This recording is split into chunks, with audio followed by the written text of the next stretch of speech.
Yo, yo, yo, yo, it's your boy Taz, and welcome to All Access Culture with your boy Taz. Like I said, we back again, episode 2. Today, we're going to be talking about, we're going to start off talking about the San Antonio Spurs versus the Charlotte Hornets game last night. It was a great game, right? It was a good game. Brandon Miller, let's speak of Brandon Miller. He's been in the league a couple of years now. He's putting up numbers like he's getting buckets, right? I know you hear me say that a lot, but he's getting buckets. He's another star, right? He's definitely making this Charlotte team look better. And they got Melo Ball over there and the rookie Canapo or something like that. But they looking good together, right? And it was a hell of a game last night because Houston, my team. I'm rocking with Houston right now. My last episode, I was talking a lot about Houston and how they making the West Coast Conference look good right now. You know what I'm saying? Like they're another team you're gonna have to worry about in the West Coast Conference at this point. A couple of seasons ago, we probably couldn't say that about Houston, right? But now we can. But like, yeah, y'all. So the Spurs and Charlotte, it was a good game. Just a little recap. Like I said, Brandon Miller, he put on the clinic. He was hot beyond the 3-point line, and this is his 10th game in a row scoring 20 points or more. So I definitely think we got to watch out for Brandon Miller. Keep a spotlight on him because he's doing his thing. And he was balling. Colin Sexton, definitely a much needed role player for Charlotte. They did their thing. Like the team played together to the point where if they play any way other than that, they probably gonna lose. So the game plan that the coaches set forward for them definitely paid off. They paid off for them, and they came out with the W against the Spurs.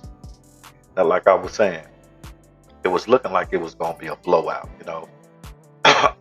But late, I say maybe early in the third, the Spurs started to come back. Right?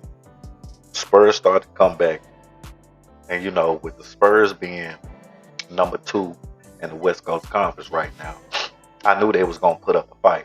Like I knew they was gonna put up a fight. They got all the tools that it takes to like win a game, and like they not new to adversity. So they definitely showed how strong they is as a team together, and came back right to the point where it was like a 4-point game difference. You know what I'm saying? Like it was a good game. You know what I'm saying? But like I said, Charlotte took that. Spurs put up a fight, but it just wasn't enough. Good but no cigar, right? But we all know that the Spurs is gonna be okay. Like they second in the West Coast Conference, and they're in a good spot right now. So they got to do a lot to lose that spot. I don't see it happening, and I think they're doing pretty good. But I say all that to say, Charlotte, if y'all keep playing like that, y'all might be in a playoff picture, right? It's gonna take a lot for y'all to turn it around, but if y'all play like that, y'all definitely gonna be in the playoff picture, right? So shouts out to them. Shout out to Colin Sexton. Shout out to my boy Miles Bridges because he definitely a person who played his role, right? He played his role, and he did what he had to do, and he was definitely somebody who was a game changer, right? Like without Miles Bridges putting in his little part, playing his part, and using his IQ and his athletic ability to do what he had to do, like they probably wouldn't have got that win, right? So it was a team effort at the end of the day. Everybody put up numbers. Everybody did what they supposed to do, and Charlotte Hornets came out with a win, right? So shout out to them. You know what I'm saying? Much respect to Charlotte Hornets. Spurs put up a fight, but just wasn't enough. Now, it's a lot of teams in the NBA that's looking like they got the potential to take it, right? But you got them 14 in the West that I talked about last episode that I don't see too many teams in the West actually turning it around. You know what I'm saying? Like the Lakers, they looking good, but they gonna need a little more if they want to get back to that championship status, right? Like LeBron is aging, you know, all shots out to LeBron, you know what I'm saying? Like we can't take nothing from LeBron, but it's definitely at the point where LeBron is not gonna be enough to take them to the championship. Now Luca, I like Luca, but we can't put it all on Luca back, right? So outside of that, they got a lot of role players, you know. Reeves is definitely a good player. And when he get back in the rotation like he's supposed to be, I see them winning more games, right? I see them winning more games and not struggling like the way they have to win. They've been winning, but it's just not enough for them to actually take it to a championship level as they have in the past years, right? So, you know, I like Minnesota, you know, Edwards. I like Edwards and Randall over there in Minnesota. Like them McDaniels, like they definitely got a fighting chance, you know. But it's gonna take a lot to get past them 4 teams I talked about last episode. And that's OKC, the Spurs, Denver, and Houston. So it's gonna take a lot more for them to get past them teams, you know. But yeah, man, we'll just have to wait and see what it do in the NBA. But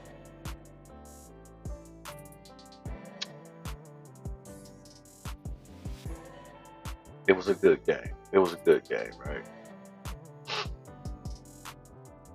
Now last week I was talking about the rookie watch, right? I was talking about the rookie watch, and I actually gave it to your boy Coward over there in Memphis, right? Now, even though Coward is a hell of a player, a young guy who got the potential to be a star in the NBA, I can't talk about Coward without talking about Cooper Flag, right? Cooper Flag is a guy who's playing at the top of his ability right now, right? He's looking like a grown man out there, and they not pushing him around. They not he don't look confused. He know what he's doing out there, and he's getting buckets. And he's actually the leader of the team with KD and Kyrie, not KD, AD and Kyrie out right now, right? So Cooper Flag got a lot on his shoulders right now, but he's stepping up to the plate most definitely. So this week I would have to get a rookie watch to no other than your boy Cooper Flag, right? Let's give it up for Cooper Flag, y'all. Give it up for Cooper Flag. Give it up for Cooper Flag. So Cooper Flag, this is his first year in the league, and he's showing everything that he needs to do to be the rookie of the year, right? I know I talked a lot about Coward last week, but that's just because I favor Coward and I like the way his game is. But the truth of the matter is that Cooper Flag is actually leading in the rookie race right now, right? To be the rookie of the year. And maybe it's because he's actually starting in the game where Coward is coming off the bench, right? But Cooper Flag, we can't uh we can't say that he's not a person who don't deserve the rookie of the year, right? He definitely deserved the rookie of the year. As of now, you know, I would like to see Coward turn it around. Maybe to give him a little more minutes, but you know that's not the way the NBA works. They got a game plan, and they got to roll with their game plan, right? But shout out to Cooper Flag. That's my winner of the rookie watch this week, right? Now, another game came on last night, right? It was Houston and Dallas. Now, y'all know I rock with Houston. And as we were speaking of Cooper Flag, right? He definitely put the team on his back, and he gave Houston a run for their money. Right? It was a good game by Cooper Flag, man. Like he did everything that he needed to do, but he can't do it by himself. He needs some help over there in Dallas. So he kept up with Houston. Dallas kept up with Houston or whatever, but it just wasn't enough to get past KD and the Houston Rockets, right? So I would like to see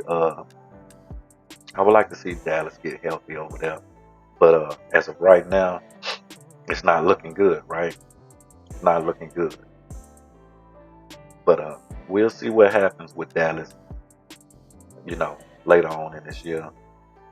But right now, Cooper Flag needs some help over there, right? He needs some help. But he's an outstanding player, and you can't take too much away from Cooper Flag. You know what I'm saying? Like he's carrying that team on his back.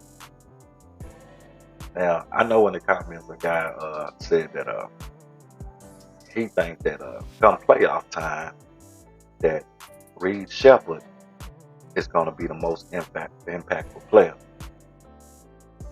Well, he got a good argument now, right?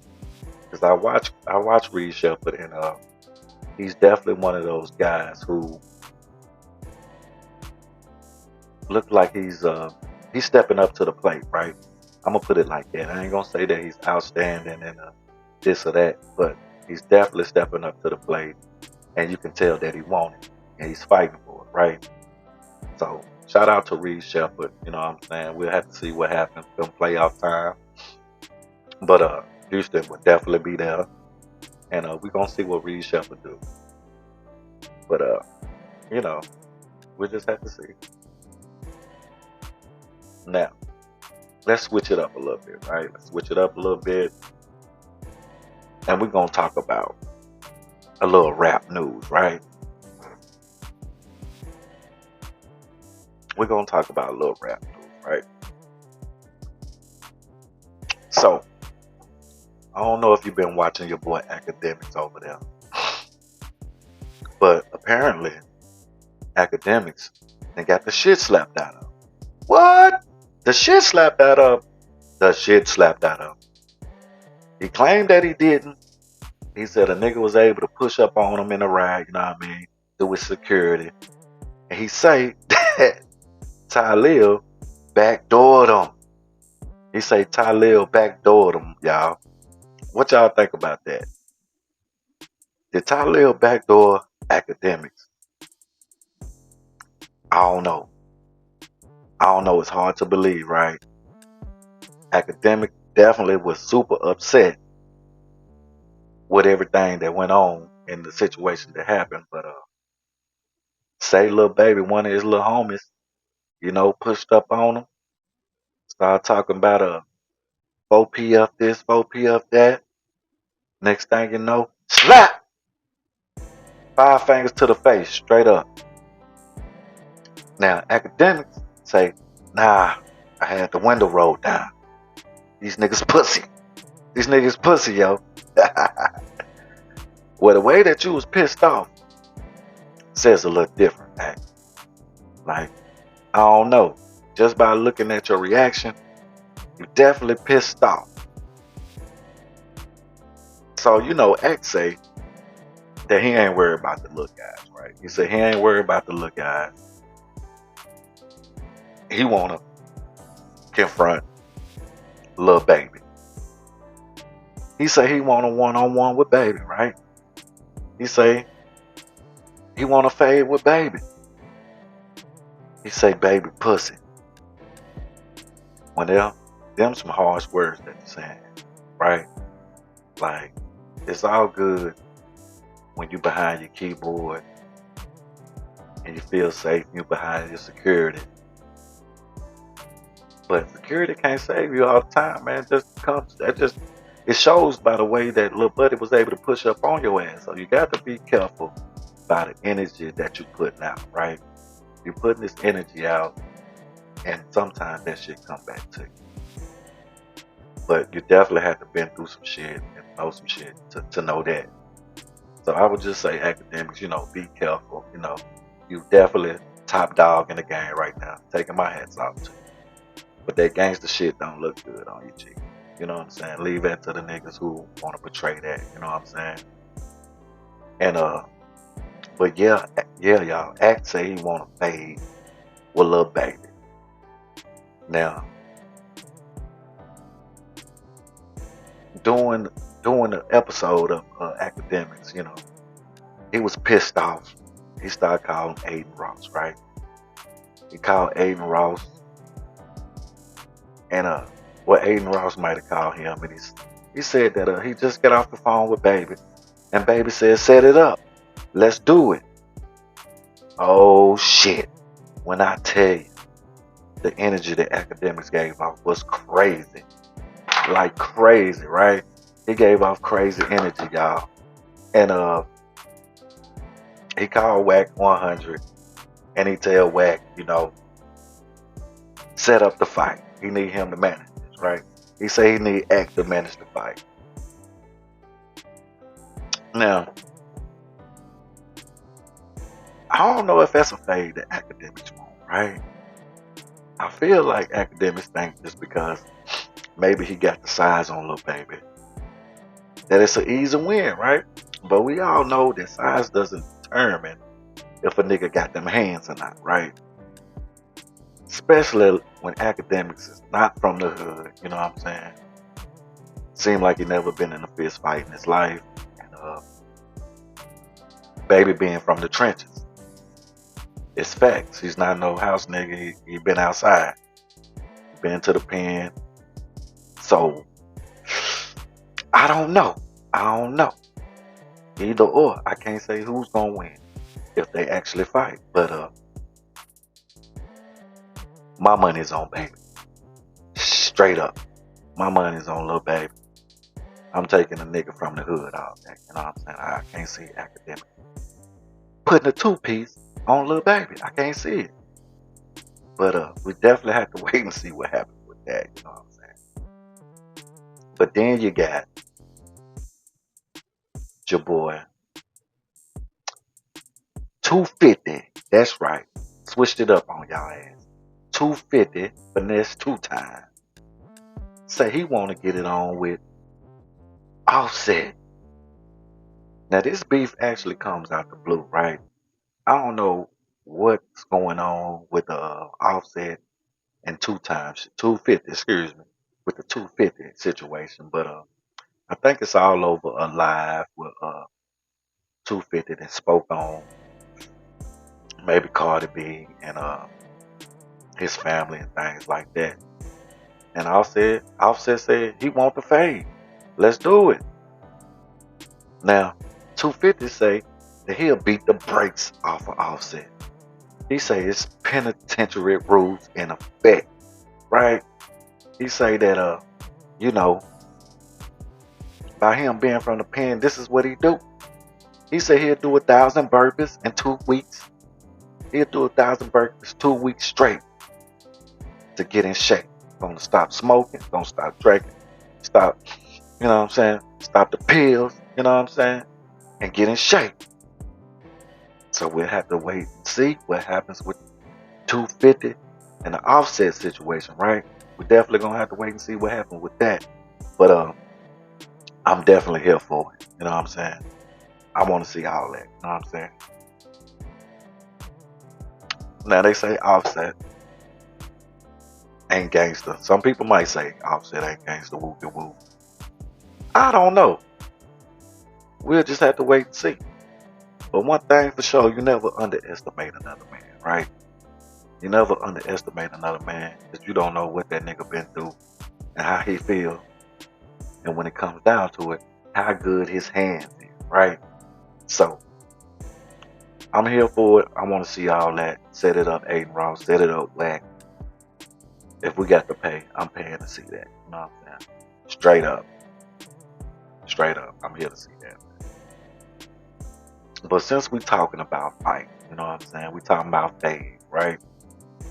What about the Femo Lopez versus Shakur Stevenson's fight? What do y'all think about that fight, y'all? Leave it in the comments, man. I think it was a good fight, all in all.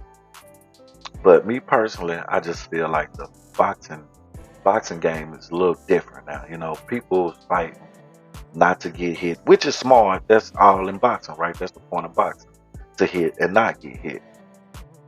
But for us boxing fans, it's not exciting as it used to be, right?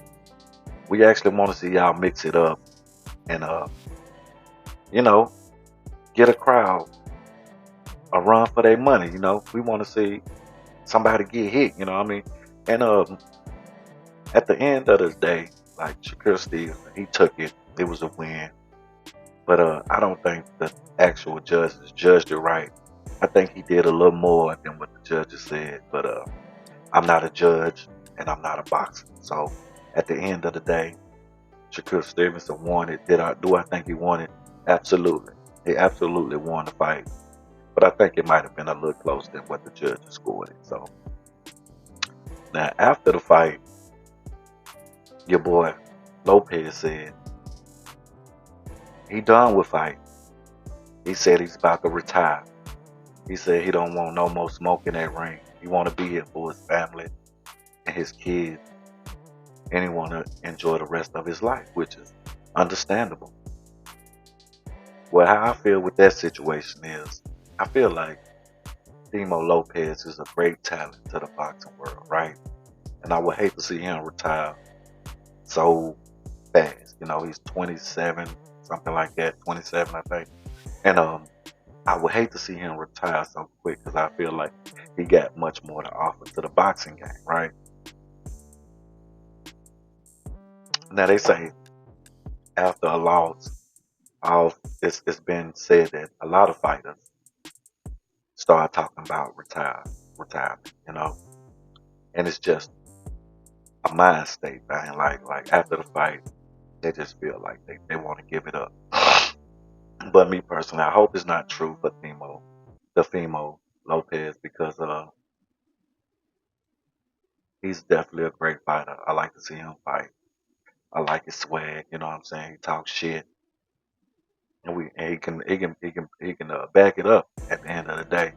But I think in this fight that Shakur Stevenson was just a little more polished. You know, a little more younger, a little more quicker. His reflexes was faster.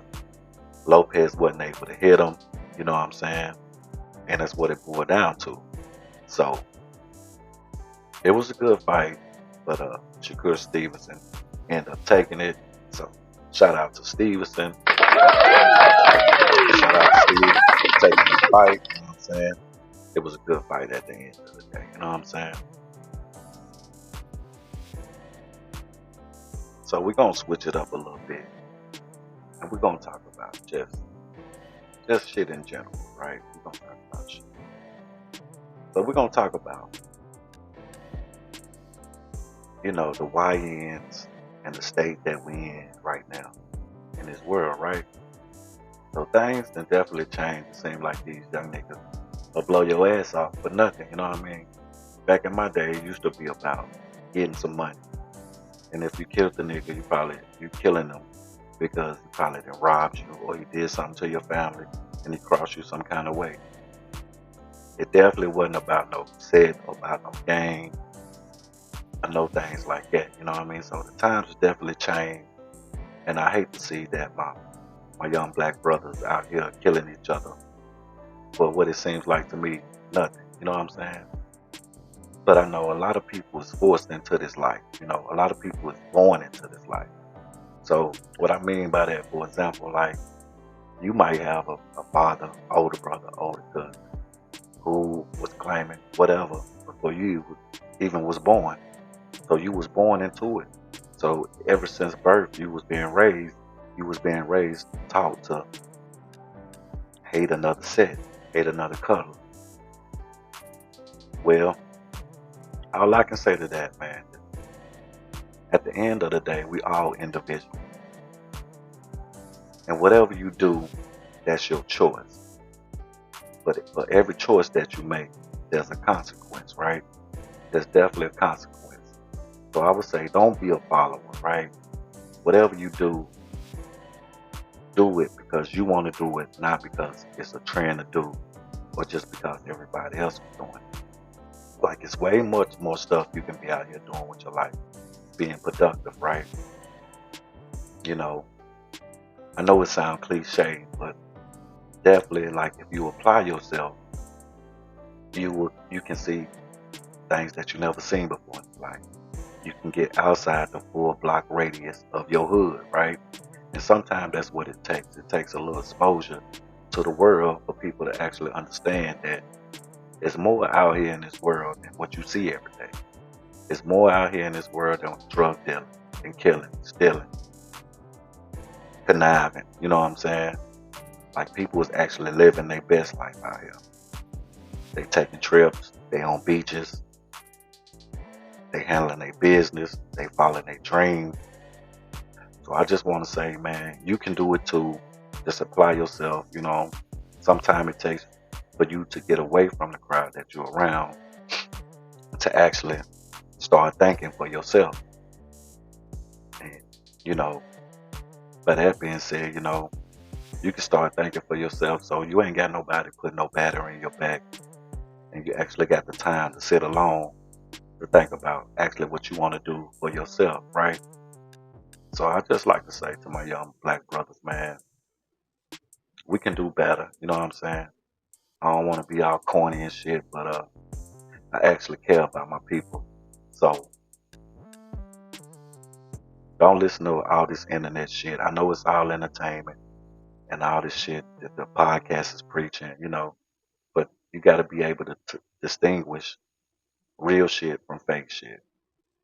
The shit on the internet is definitely fake. It's not real.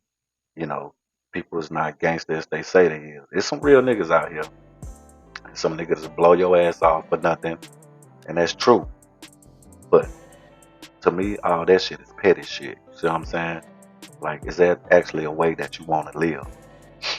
To anybody with common sense and anybody who actually got the ability to think for themselves and feel like they can change their life around, I don't think that's what you want for yourself either. So, y'all niggas keep y'all head up, man. Stay strong. You know what I mean? Do what you got to do. And if you're doing wrong, have a out plan. You know what I'm saying? Have a plan to get out. Because you would hate to do all that you did to actually see everything come down and crumble. You know what I'm saying? So just be smart out there, y'all. And this has been another episode with your boy Tazion. Holla.